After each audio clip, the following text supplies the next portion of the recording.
2018 새해 경제 전망은 어떨지 알아보겠습니다. 정부는 올해 경제 성장률 목표치를 3%로 제시했는데요.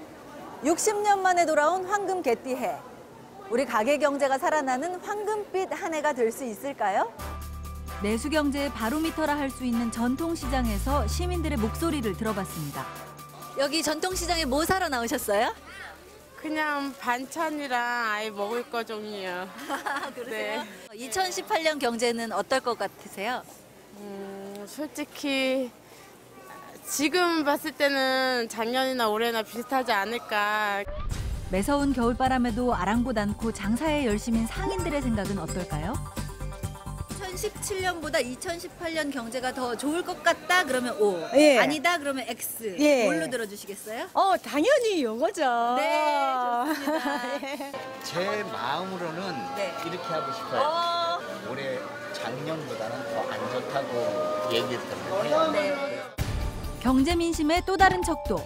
택시기사들의 의견은 어떨까요? 오라고 생각합니다. 평창올림픽도 있고 여러 외국에서도 손님들이 많이 오시잖아요.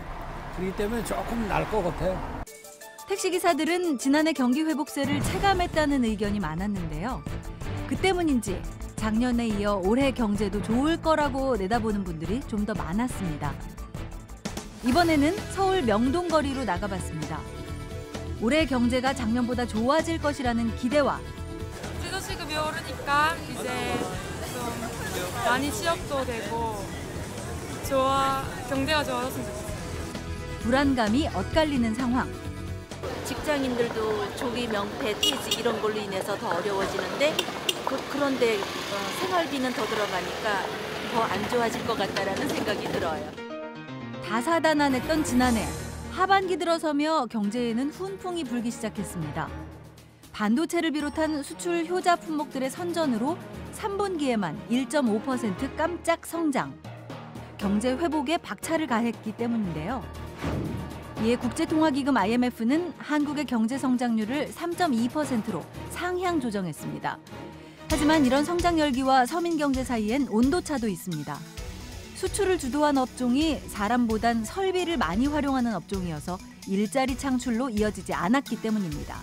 소비가 위축되는 그런 모습 가운데서 돈은 안 쓰는 것이다 표현을 쓰고 있는 그런 상태가 된다라고 하는 것은 미래에 대한 불안감을 표현하고 있는 상태라고 볼 수 있습니다. 정부는 올해 경제 성장률을 3%로 전망하며 사상 최초로 1인당 국민소득이 3만 달러를 돌파할 것으로 전망했는데요. 이런 목표가 현실이 되길 바라는 새해의 희망 때문일까요?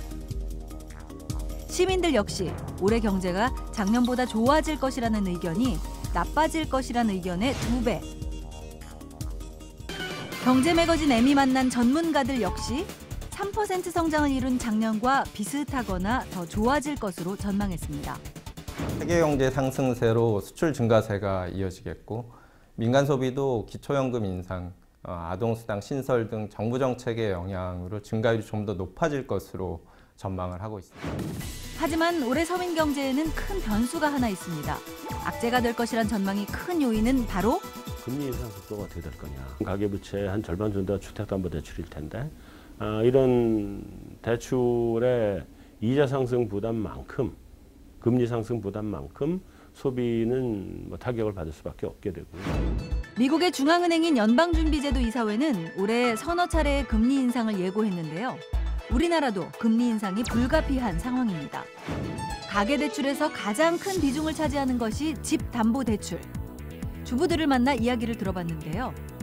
대출 좀 한 30% 정도 생각하고 들어왔는데 지금 좀 3년이 지난 시점에서 금리가 좀 올랐잖아요. 근데 이것도 변동금리라서 또 어떻게 오를지 모르니까 좀 이제 걱정이 되기 시작하더라고요. 1억 정도 되죠. 담보대출해서 좀 더 넓은 집으로 가야 되는데 이자에 대한 부담이 너무 커지기 때문에 못 가고 있어요. 5명 중 4명의 전문가가 기준금리 2%까지 2018년 한 해 동안 0.5%포인트 인상을 전망했는데요. 종합적으로 미국의 금리 인상 전망과 우리나라 경기, 또 부동산 가격, 또 물가 상승률 이런 걸 다 감안해 보면 올해 우리는 한 2번 정도 금리 인상을 하지 않을까. 그래서 50bp 정도 0.5%포인트죠. 금리 인상은 서민 경제에 어떤 영향을 미칠까요? 만약 올해 기준금리가 0.5%포인트 인상된다면 돈을 더 빌리지 않더라도 이자로 갚아야 하는 돈이 4조 6천억 원 더 생기는 겁니다. 그런데 금리 인상이 오히려 반갑다는 분도 있습니다. 주부 이경수 씨. 남편 외벌이 월급으로 생활비에 아이 셋 교육비까지 감당해야 하지만 그 흔한 마이너스 통장 하나 없다고 하는데요. 그 비결은 처녀 때부터 15년간 습관처럼 써온 가계부 덕분입니다. 경수 씨의 살림 노하우를 전수받기 위해 이웃 주부들이 한자리에 모였습니다. 대박이다. 진짜 계속 쓰는 거예요. 얘 이렇게 쓴다니까? 왜요? 되게 잘하는 애야.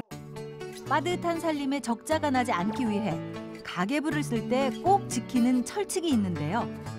가계부를 쓸 때 먼저 그 달에 예산 그 고정 지출 예산 금액이 있잖아요. 그 금액에 저금까지 포함을 시켜야 돼요.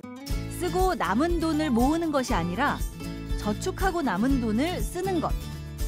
간단하지만 실천하기는 쉽지 않은 일이죠. 그 어려운 일을 해낸 경수 씨. 예적금 통장만 무려 6개. 요즘 대세 통장 요정이 여기 있었네요. 금리 인상이 되면 예적금 금리도 오를 터. 경수 씨는 올해 저축을 좀 더 늘릴 계획인데요. 그냥 통장으로 하면은 이자가 거의 안 붙기 때문에 MMF 같은 거를 사용을 해. 상천 같은 것도 그렇고 그 시기마다 조금 이율이 좋게 해서 나오는 그런 특별 상품들 같은 것도 괜찮을 것 같고. 통장 요정답게 입출금이 자유롭지만 하루만 맡겨도 이자를 받을 수 있는 MMF 통장을 활용하는 것은 물론 우대금리가 적용되는 특판 상품도 놓치지 않습니다. 또 조금이라도 높은 금리의 상품을 찾기 위해 금융소비자정보 포털 사이트를 애용하는데요.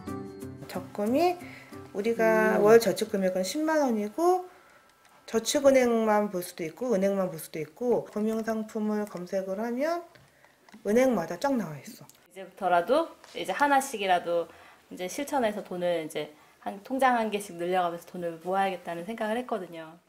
올해 경제에 대한 긍정적인 전망도 있습니다. 정부가 올해 예상하는 물가 상승률은 1.7%로 지난해보다 0.2%포인트 낮은 수치인데요. 가게 살림에는 기분 좋은 소식이죠. 또한 민간 소비 증가율은 지난해보다 0.4%포인트 상승할 것이라고 예상하고 있습니다. 2011년 이후 가장 높은 수치라고 합니다. 식료품 그리고 에너지 가격이 2017년처럼 빠르게 오르지는 않을 것으로 보기 때문입니다.